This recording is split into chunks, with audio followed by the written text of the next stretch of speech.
मार्च 2003 में FBI एक 44 साल के आदमी एंड्रयू कार्लसन को अरेस्ट करती है। न्यूज में रिपोर्ट किया गया कि ये आदमी हद से ज़्यादा लकी था। स्टॉक मार्केट की हिस्ट्री में पहली बार किसी ने इतने ज़्यादा पैसे कमाए थे। 2 सप्ताह के अंदर अंदर इसने $800 इन्वेस्ट किए और वो $350 मिलियन बन गए। FBI को शक हुआ कि इसके द्वारा कुछ तो फ्रॉड किया जा रहा है, क्योंकि स्टॉक मार्केट के अकॉर्डिंग ऐसा करना इम्पॉसिबल है।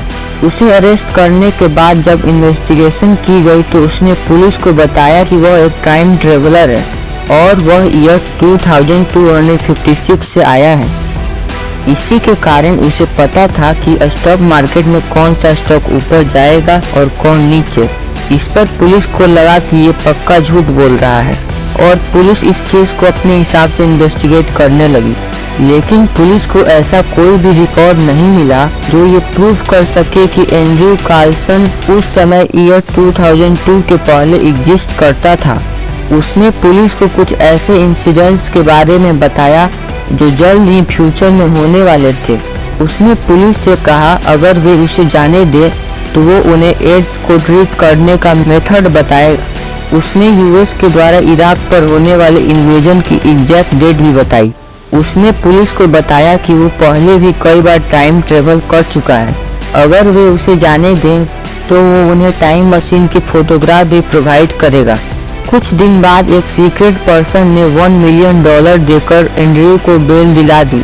लेकिन जब बेल का टाइम खत्म हुआ तो एंड्रयू फिर कभी कोर्ट में अपीयर नहीं हुए और वह मिस्टीरियस तरीके से डिसअपीयर हो चुके थे।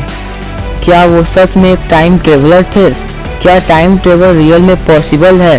क्या हम टाइम ट्रेवल करके पास्ट या फ्यूचर में जा सकते हैं? क्या ये साइंटिफिकली पॉसिबल है? इन्हीं सब सवालों के जवाब हम जानेंगे आज के इस वीडियो में। So let's start the video without wasting any time.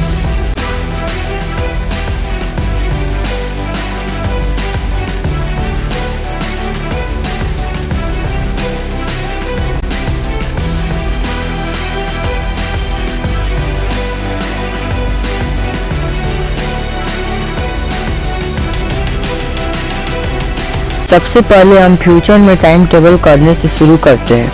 क्या फ्यूचर में टाइम ट्रेवल करना पॉसिबल है? इसका आंसर है यस। टाइम ट्रेवल करने की जो साइंटिफिक एक्सप्लेनेशन एंड थ्योरीज है वो एक्चुअली में निकल कर आई हैं अल्बर्ट आइंस्टाइन की थ्योरी ऑफ स्पेशल रिलेटिविटी से। टाइम डायलेशन का जो कॉन्सेप्ट है ये आइंस्टाइन ने इंट्रोड्यूस किया था। आइंस्टाइन के पहले ये माना जाता था कि टाइम एक कांस्टेंट चीज है, मतलब चाहे आप अर्थ पर हो या मार्स पर हो या ब्लैक होल के पास हो, टाइम हर जगह सेम रहेगी, वो कभी चेंज नहीं होगी। वर्ल्ड के one of the most famous mathematician and physicist sir Isaac Newton के अनुसार आप स्पेस में कहीं भी हो टाइम हमेशा सेम रहेगी। बट अल्बर्ट आइंस्टाइन पहले ऐसे व्यक्ति थे जिन्होंने न्यूटन को गलत ठहराया। टाइम कांस्टेंट नहीं होता है। टाइम एक नदी के पानी की तरह है। जैसे नदी में जो पानी बहता है वो कभी कभी धीरे हो जाता है, कभी कभी उस पानी का बहाव तेज हो जाता है, ऐसे ही टाइम भी है। टाइम का जो फ्लो है वो कभी कभी धीरे हो जाता है, कभी कभी तेज हो जाता है। टाइम के फ्लो का धीरे होना और फास्ट होना डिपेंड करता है स्पीड और ग्रेविटी पे। आइंस्टाइन ने कहा था कि टाइम को स्पीड अप और स्लो डाउन किया जा सकता है। अगर हम स्पीड और ग्रेविटेशनल फोर्स चेंज कर दे तो इस चीज को टाइम डायलेशन भी कहा जाता है। टाइम डायलेशन 2 तरीके से हो सकता है। पहला, किसी ऑब्जेक्ट के स्पीड को इंक्रीज करके। फॉर एग्जाम्पल, एक स्पेसक्राफ्ट जो कि लाइट के स्पीड से ट्रेवल करता है, उसके अंदर अगर आप बैठकर 5 साल तक स्पेस में ट्रेवल करते हैं और वापस आते हैं तो पृथ्वी पर 36 इयर्स बीत चुके होंगे। मतलब आपने स्पेस में 5 साल बिताए और जब आप वापस अर्थ पर लौटे तो पृथ्वी पर 36 इयर्स बीत चुके थे। मतलब आप 31 इयर्स फ्यूचर में हैं। स्पीड की हेल्प से टाइम ट्रेवल करने के इस तरीके को ईयर 1971 में हैफेल कीटिंग एक्सपेरिमेंट के द्वारा प्रूव किया गया था। इस एक्सपेरिमेंट को करने के लिए उन्होंने एटॉमिक क्लॉक्स का यूज किया ताकि टाइम को प्रिसाइजली मेजर किया जा सके। उन्होंने 12 एटॉमिक क्लॉक्स को लिया 4 एटॉमिक क्लॉक को एक एरोप्लेन में रखकर अर्थ के ईस्ट की डायरेक्शन में रिवॉल्व करने के लिए भेज दिया और दूसरे 4 को एरोप्लेन में रखकर वेस्ट की डायरेक्शन में भेज दिया और बचे 4 को अर्थ पर रहने दिया। उन दोनों एरोप्लेन्स ने अर्थ के 2 चक्कर लगाए और जब वे वापस अर्थ पर लौटे तो उन दोनों एरोप्लेन्स और अर्थ पर मौजूद एटॉमिक क्लॉक्स के टाइम में कुछ नैनो सेकेंड्स का डिफरेंस था। इस एक्सपेरिमेंट ने आइंस्टाइन की थ्योरी ऑफ स्पेशल रिलेटिविटी को प्रूव कर दिया। नाउ टाइम ट्रेवल का दूसरा तरीका है किसी ऑब्जेक्ट जिसकी ग्रेविटी ज्यादा है उसके पास जाकर टाइम स्पेंड करना। मीन्स अगर आप एक ब्लैक होल के पास 1 ईयर स्पेंड करते हैं तो अर्थ पर ऑलमोस्ट 80 ईयर्स बीत चुके होंगे। ग्रेविटी के द्वारा जो टाइम डायलेशन होता है इसे आप विजुलाइज कैसे कर सकते हैं, इसके लिए आइंस्टाइन ने बताया था कि इमेजिन करें कि एक स्पेस टाइम का फैब्रिक है। इस टाइप का नेट सा इमेजिन करें जैसा आप इस इमेज में देख रहे हैं।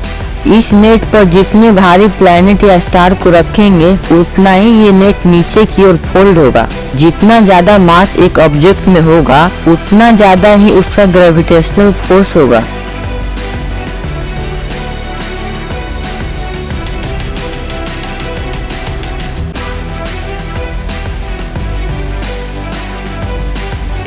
जैसे सन का ग्रेविटेशनल फोर्स अर्थ से भी ज्यादा है क्योंकि उसका मास अर्थ से अधिक है, ऐसे ही स्पेस टाइम के फैब्रिक में आपको कर्व देखने को मिलता है एक ऑब्जेक्ट की ग्रेविटेशनल फोर्स से। जितना ज्यादा आप एक ऑब्जेक्ट के करीब जाएंगे जिसका ग्रेविटेशनल फोर्स ज्यादा है उतना ही ज्यादा टाइम आपके लिए स्लो होता जाएगा। इसका मतलब अगर आप फ्यूचर में टाइम ट्रेवल करना चाहते हैं तो आपको टाइम स्पेंड करना होगा सन के पास या एक ऐसे ऑब्जेक्ट के पास जिसका ग्रेविटेशनल फोर्स उससे भी ज्यादा हो, जैसे कि ब्लैक होल। अब तक सबसे ज्यादा फ्यूचर में टाइम ट्रेवल करने वाले इंसान रशियन एस्ट्रोनॉट सर्जेई क्रिकालेव हैं, जिन्होंने इंटरनेशनल स्पेस स्टेशन में 803 डेज बिताए और जब वो वापस अर्थ पर आए तो 0.02 सेकेंड्स फ्यूचर में टाइम ट्रेवल कर चुके थे।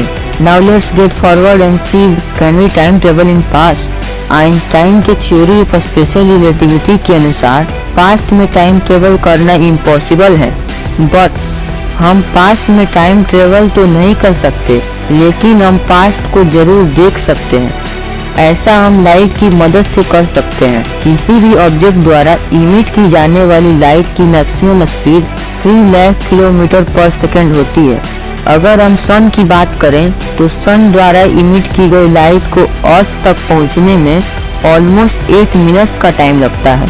मीन्स हमें दिखाई देने वाला सन 8 मिनट्स ओल्ड होता है। अगर हमारे स्पेस से सन अभी डिसअपियर हो जाता है तो हमें इसके बारे में 8 मिनट्स बाद पता चलेगा। अगर हम किसी तरह एक टेलीस्कोप को एक स्पेस क्राफ्ट में बैठाकर अर्थ से ऑलमोस्ट 65 मिलियन लाइट ईयर्स दूर भेज दें तो उस टेलीस्कोप को शायद पृथ्वी पर मौजूद डायनासोर्स दिख सकते हैं। ये थे टाइम ट्रेवल के कुछ तरीके। Now let's end the video. Thanks for watching till last. ऐसे ही और वीडियोज के लिए सब्सक्राइब करें।